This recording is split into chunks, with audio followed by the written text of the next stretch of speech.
Então vamos, né, para essa próxima parte de aula. Nós vamos falar sobre morte cerebral. Nós precisamos entender alguns parâmetros sobre a morte cerebral, né? O diagnóstico de morte é devido como uma morte baseada na ausência de todas as funções neurológicas. Isso não é fácil para os familiares, né?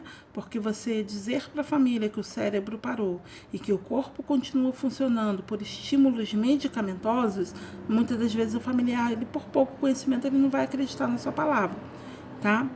Então, a sua definição legal de morte. Morte encefálica seria a definição legal dessa morte. É a completa e irreversível parada de todas as funções desse cérebro, tá? Isso significa que o resultado de severas agressões e ferimentos graves no cérebro, o sangue que vem do corpo não supre mais o cérebro, bloqueado pelo cérebro em morte. Então, eu não tenho mais o recebimento, né? Não tenho mais o recebimento do sangue oxigenado indo para dentro da cavidade cerebral. Não existe mais essa possibilidade. Então, eu não tenho mais corrente sanguínea irrigando esse cérebro, tá? Então, o que o médico vai fazer? Ele vai conduzir esse diagnóstico de morte encefálica de acordo com as normas médicas, tá? E essas normas, elas são rigorosamente seguidas. Existem provas e contraprovas de exames neurológicos para poder garantir com que realmente o indivíduo ele esteja em morte cerebral, tá? E aí eu posso interagir com exames clínicos. Esse exame clínico ele é realizado para demonstrar aos seus entes queridos a impossibilidade do paciente a reflexos cerebrais. Então, os exames vão ser realizados, eu vou passar o vídeo para vocês observarem, para que os entes queridos não tenham dúvida sobre a morte do seu parente, né? E esses exames eles podem ser realizados com um intervalo de 2 horas para assegurar um resultado exato. Adicionalmente, outro teste pode incluir, né, que é o teste de fluxo sanguíneo, que é o angiograma cerebral ou o eletroencefalograma. Estes testes são feitos para confirmar a ausência do fluxo sanguíneo na cavidade cerebral. Ou reflexos espinhais, né? Então, ele vai ter que confirmar a ausência tanto da presença de sangue quanto de seus reflexos espinhais. Aí, é outra situação polêmica que a gente conversou lá em ética, né? São as medidas clínicas para a manutenção do potencial doador. Mas para mim chegar nesse potencial doador, esse exame tem que ser feito com muita clareza, muito esclarecimento à família. É feito algumas reuniões, incluindo profissionais da equipe multidisciplinar e o familiar em questão, para garantir com que o familiar tenha todas as informações adequadas para poder liberar a doação de órgãos. Isso no Brasil está se tornando quase que impossível, porque a população ela não tem condições, desculpe.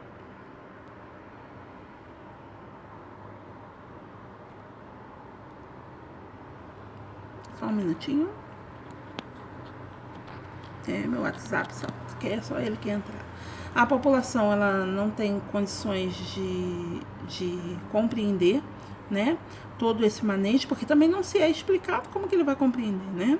E aí eu tenho muita dificuldade de captar órgãos, tá? O processo de morte encefálica é um evento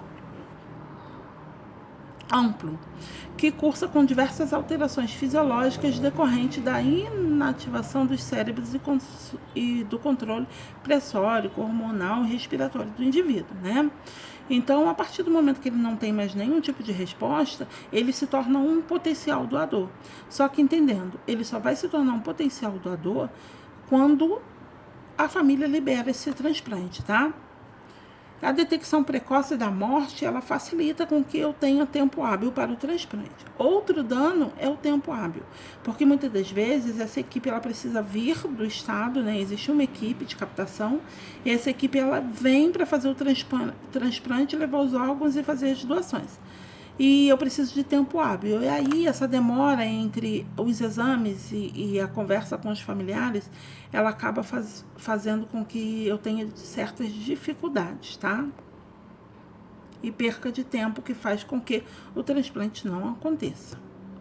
Os aspectos mínimos indispensáveis para a manutenção do potencial doador. Eu preciso manter temperatura. A temperatura corpórea do indivíduo, manter a temperatura central entre 35 graus Celsius, mas o ideal seria entre 36 e 37,5, que é a nossa temperatura habitual, né? Reverter a hipotermia, né? Aquecer o ambiente, usar mantas térmicas, infundir líquidos aquecidos para manter essa temperatura. Preciso dar suporte hemodinâmico? De certeza. Monitorar a pressão arterial de forma invasiva, ele já não responde por si só. Tratar a hipertensão arterial relacionada às tempestades simpáticas. O corpo ali não está em funcionamento, é o medicamento que está dando ordens. Então, esse paciente ele vai ficar hipertenso o tempo inteiro. Né? O coração está bombeando, mas não está irrigando o cérebro. Então, isso vai fazer uma força contrátil nessa musculatura muito grande, porque ele começa a entender que ele precisa trabalhar mais, né? E os medicamentos que são introduzidos, ele acaba forçando essa hipertensão arterial. Então, eu preciso entender que o coração ele está batendo por estímulos medicamentosos. Esses estímulos medicamentosos, eles forçam o coração a ter uma pressão maior. Tá? Por quê? Porque o corpo já não tem mais resposta. Então, se é o medicamento que vai dar resposta, eu preciso dar doses altas de medicamento, que vai fazer com que essa pressão aumente. Iniciar drogas antihipertensivas endovenosas, tá? Nitroprociato de sódio, beta-bloqueadores, sempre a pressão arterial sistólica, 180, a pressão arterial diastólica 120. A PAN vai estar na média de 95, né? Manter a PAN entre 65 e 90 milímetros de mercúrio.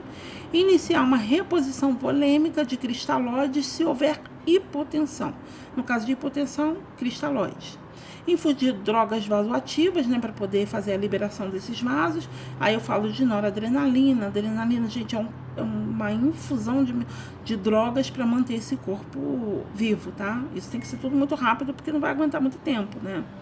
E aí eu vou infundir drogas vasoativas para poder aumentar o poder desse vaso, né? Não está fazendo mais o círculo completo da forma que deveria.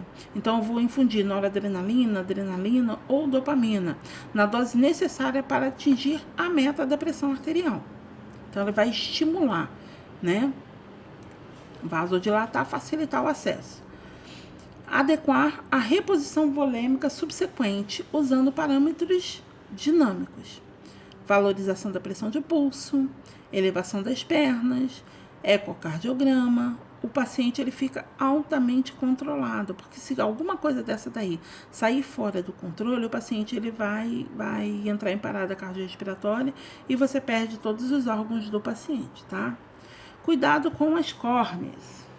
Os colírios e pomadas podem ser utilizados, mas não são indicações obrigatórias. Então, o que mais você observa é a utilização da gaze umedecida, tá? Para poder manter a permeabilidade da córnea, mas pode ser também utilizado colírios e pomadas.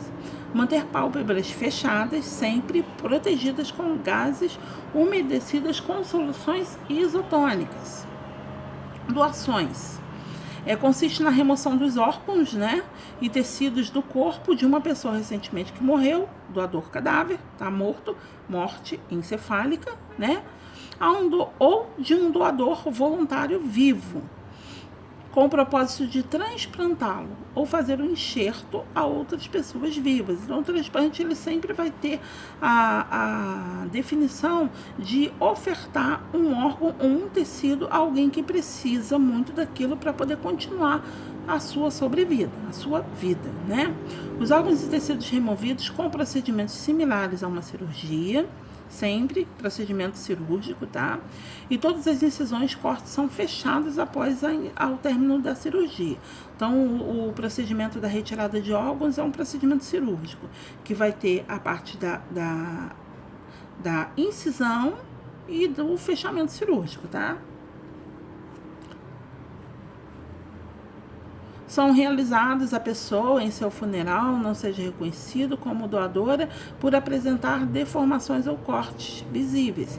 Então, a pessoa no momento do funeral ela vai estar íntegra, não tem nada de cortes visíveis para que possa manter a integridade do cadáver, tá? Pessoas de todas as idades podem ser doadores, porque eu tenho pessoas de todas as idades com necessidade, tá?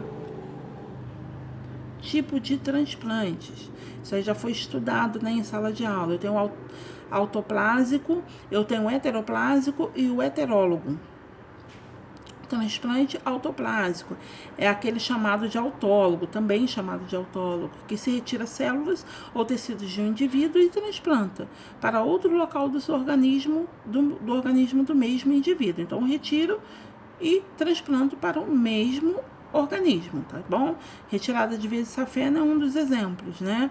E implantada nas coronarianas. Então, eu tiro a safena e faço implante das coronárias. Transplante heteroplásico é um tipo de transplante que transfere o órgão e tecidos ou células de um indivíduo para o outro, coração para coração. E o indivíduo, ele, né? Aí eu tenho um indivíduo morto, né? Um transporte de um cadáver para um indivíduo vivo. Eu tiro um coração e transplanto um coração. Transporte heterólogo. Órgãos e tecidos são transplantados de um organismo para o outro de espécie diferente. O intestino de um carneiro para uma pessoa, tá? Isso aí já foi estudado em sala de aula. Infecções relacionadas à assistência na UTI. Essa parte a gente vai estudar na próxima aula. Eu preciso que vocês centralizem a mente de acordo com essas aulas que foram ministradas agora. Vamos debater sobre morte hoje, né? Assim que vocês terminarem de assistir essa segunda parte do vídeo, eu vou passar 2 perguntas e vamos debater a morte. Hoje a nossa aula encerra em debater morte. Depois a gente vai falar das IRAs, que são as infecções relacionadas à assistência de saúde, e em seguida a gente vai cair no protocolo de APH, tá bom? Beijo e até a próxima.